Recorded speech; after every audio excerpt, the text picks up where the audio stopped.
Next question is, can you use cold calling for roofing sales? So I was just presented with it's a system, and I don't know how many people are using this. I actually just talked to John about it yesterday. Well, it would be cold calling, but it's this system. It uses AI and it picks up what people are searching on Google and it picks up terms. So if they type in roof replacement or leaky roof, something like that, this system can capture their data. It can capture their email, their name, phone number if applicable, and then you can cold reach out, not necessarily phone call, maybe a cold email. The guy I was talking to he's trying to sell it to me, and he's a great guy. I trust him, but he's got multiple contractors using this that he swears are having great success with this. But I don't think that's completely cold calling because you are getting some insight that they are actively seeking a roofing contractor, right? So it's a little bit different. I could see that working much more so than like true. I don't cold calling. I don't know. I don't understand how the idea behind it. I don't know where you get your contact list. That's the problem. You have to use some Yeah.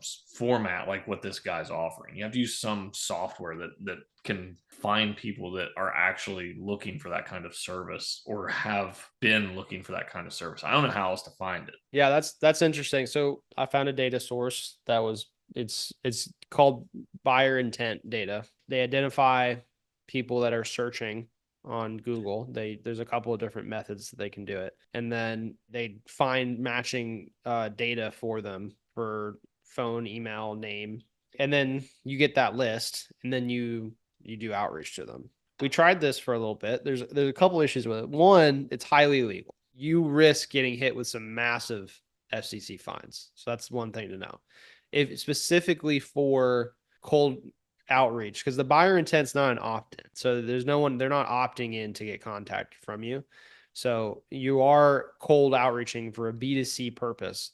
B2B, you can get away with generally to do kind of cold calling and stuff like that, as long as it's not automated. But for B2C, there's different rules around opt-in for B2C. So that's one risk. Doesn't mean you can't do it, just a risk. But the other thing that we found, and it may be different now, the data was not reliable. There was no way to verify. And so I think we ended up contacting a few hundred people and we didn't get a single appointment out of it. And it was just ended up pissing everybody off because they were like, "Oh, I didn't fill out a form. I didn't ask to be contacted by you guys," and it was pretty expensive. So we were Yeah. paying a lot. Yeah, and the price is what's got me. It's $20 a lead, That's pretty high. and I feel like the volume's got to be super high to have much success. And at $20 a shot, it's like, whew, I mean, I'm thinking you're going to need 20, 30 of these things just to get an appointment.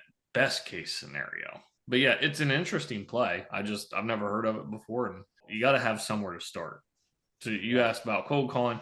I don't know how the hell else you do it. I mean, we need a roof every like 25 years. So your yeah, chances of finding somebody just through cold calling that needs a roof is pretty unlikely.